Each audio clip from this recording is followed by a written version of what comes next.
Welcome to the 18th video in our series of quilts and projects using 5-inch squares or charm packs. For this project, we will need one charm pack of a single color, I'm using a background color, and one cupcake mix. You get to decide which of the 3 blocks you want to make. Each sheet combined with 2 charms will make 1 square that finishes 3 inches by 3 inches and 4 squares that finish 1.5 inches by 1.5 inches. I'm going to take 1 charm from each of the piles and put the light fabric on top with the right sides together, and then I'm going to place the recipe card on top. The dotted lines are the stitching lines and the solid lines are the cutting lines. The first step is to sew on all the dotted lines. I used a regular needle and my regular stitch length for stitching.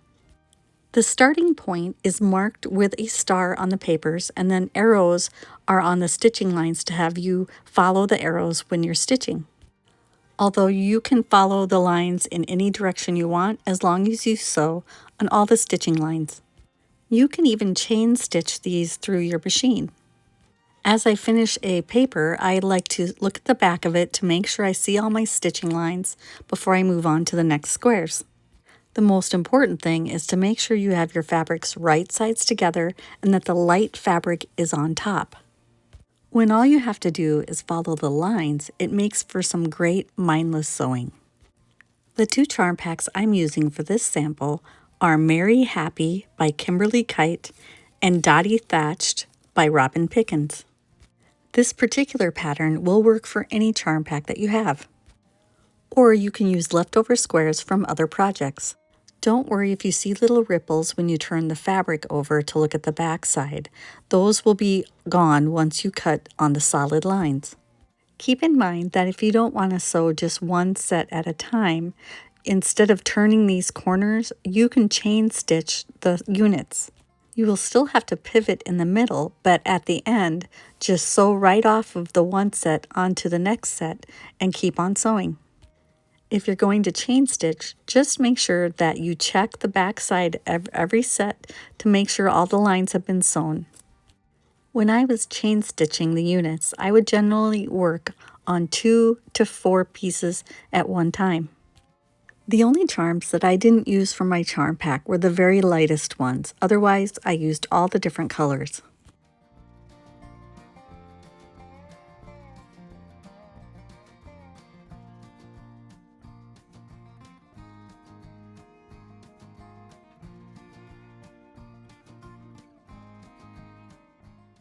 Once you're done sewing all the sets, it's time to head to the cutting table to cut on the solid lines.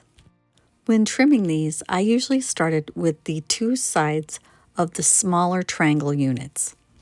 The 6.5-inch ruler was perfect for cutting this. I could cut 2 corners at one time, and then the side was long enough to cut the diagonal line. Once you cut on the diagonal line, you cut the 2 sides of the bigger half-square triangle block, and then cut apart the smaller half-square triangle blocks. One thing that's helped me when I cut triangles like this is I will usually cut the dog ears off while I'm right here with my rotary cutter. It goes a lot faster than cutting them later with the scissors. And because you're using a foundation paper to make these half-square triangle blocks, you won't need to trim them down later on because they're already the right size. Don't remove the papers yet. You want to leave the paper on while you press.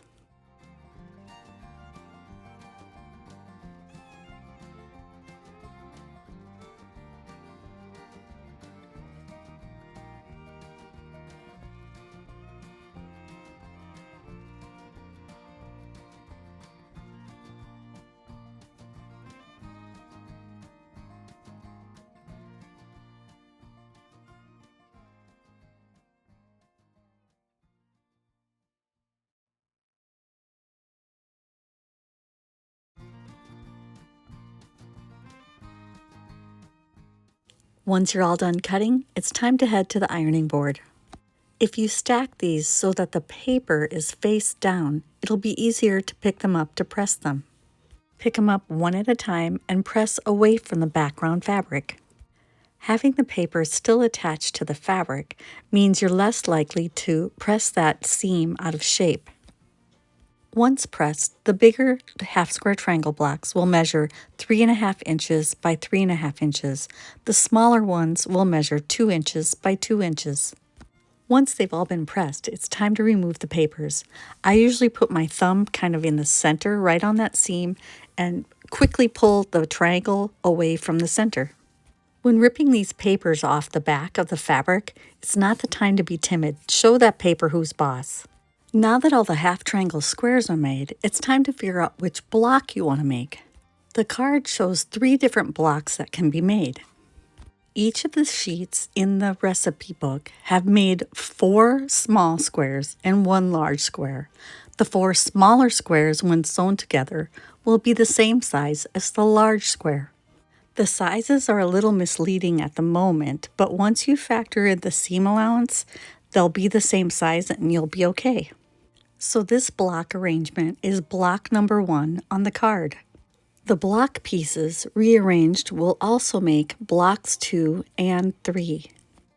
And of course, there are multiple other ways that you could arrange the blocks to make a square. Rearrange them and then take pictures with your phone so that you can see what kind of combinations you can come up with. You can also sketch them out on some grid paper.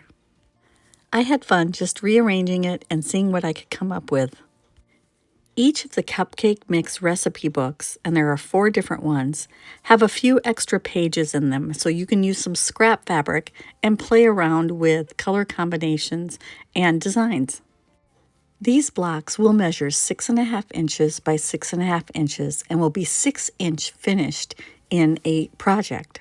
Each of these finished blocks will be made from 2 charms and 2 background fabrics. In the Merry Happy charm pack that I used for my project, some of the fabrics were in there twice, so I was able to use the same fabric all the way through for my blocks. When I didn't have duplicates, I would make blocks with similar colored fabrics. One tip I'd like to pass on is that if you want your project to have more of the darker fabrics or certain colors, buy 2 of the same charm pack and then leave out the colors and pieces that you don't want to use. Another option is to buy layer cakes instead of charm packs, and then you can cut the 10-inch squares down into 4 matching 5-inch squares. And of course, you can always cut up your scraps or your stash to make your own 5-inch squares. You can also have the larger squares on one side and the smaller squares on the other, or put the large squares in the center and have smaller squares on both sides. The other thing I realized was that with just 1 of the large squares and 4 of the smaller squares, if you add in 1 more piece of fabric that's the same size as the smaller squares, you can make a whole nother set of blocks. With the addition of that 1 square, you can rearrange these pieces again and again to make even more blocks. Sewn together in this formation, it will measure 5 inches by 5 inches or 4.5 inch finished in a quilt top.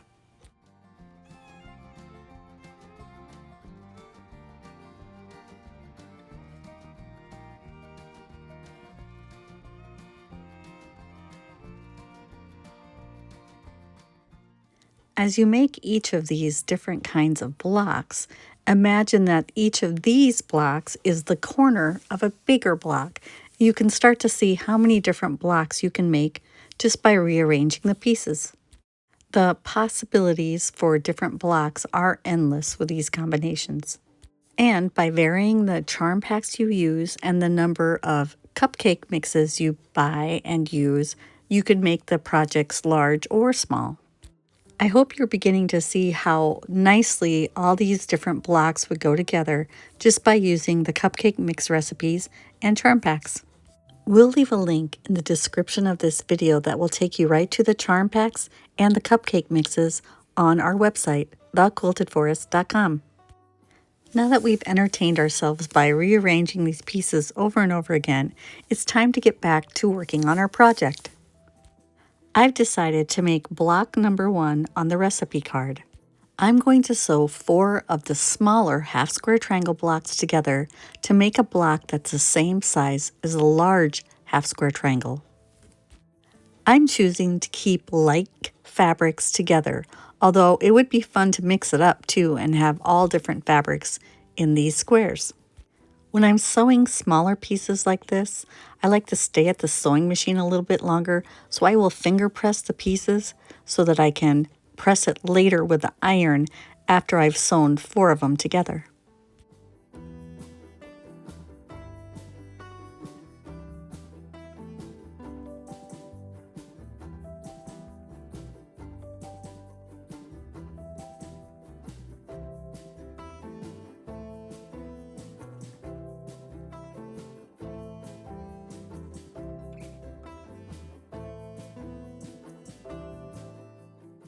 Each of these units should measure 3.5 inches by 3.5 inches.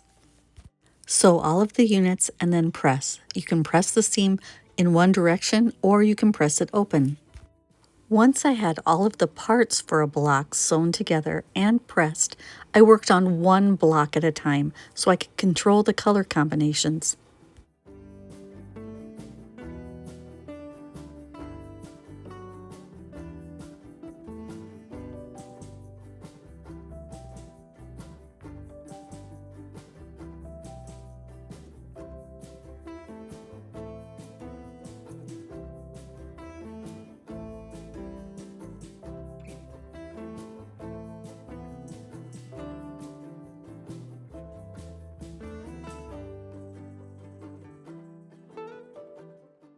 It helped to keep the diagram close by so I could line up the pieces properly.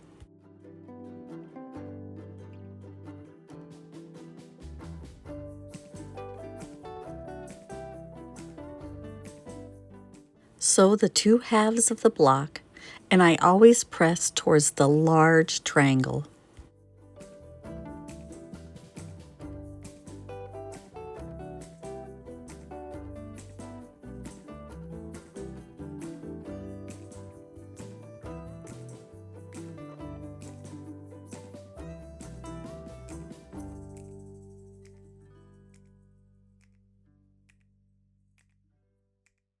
Once all the blocks are sewn together, press with an iron, and then you'll be ready for the next step. Some of these blocks have the same fabric throughout the block. Others, I've mixed up the patterns but used the same color. Now it's time to play again. We get to rearrange the blocks and see what kind of design we want to make with the blocks. I first tried a setting that was 3 blocks by 6 blocks and just rearranged them in different ways. And then I decided to do a 4 by 4 and see if I liked that a little bit better. In the end, I decided to go with 2 by 8. And of course, I tried that in a couple different combinations to see which way I liked it arranged. And in the end, I decided to make 4 blocks that were alike and then sew them together into a runner.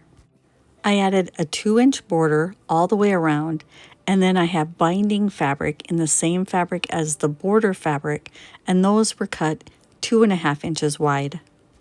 So I had to get about 5/8 yard of a fabric for the borders and the binding. I layered it with the batting and the backing, and with a walking foot used my regular sewing machine to quilt it.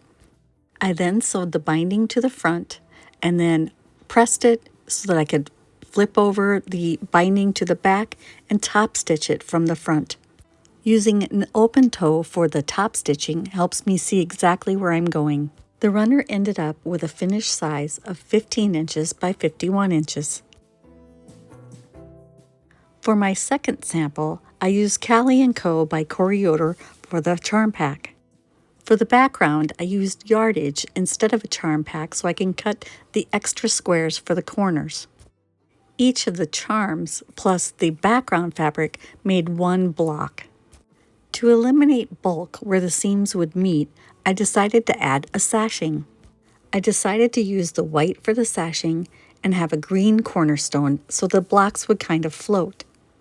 I made the blocks one at a time so I could control the color combinations.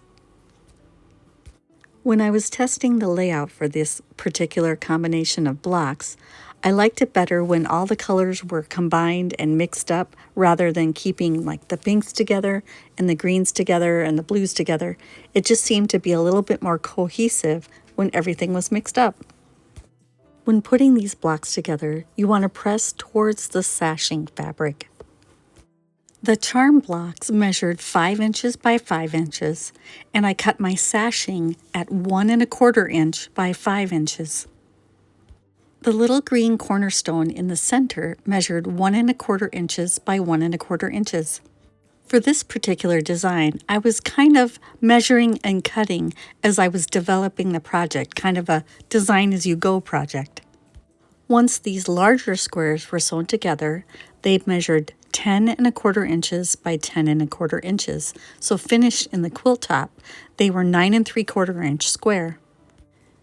If you would like to replicate this pattern but not use the cupcake mix recipe books, you could absolutely do that as long as you use your favorite method of making half square triangles and your finished size of the triangles are 3 inches by 3 inches and 1½ inches by 1½ inches, and that's the finished size.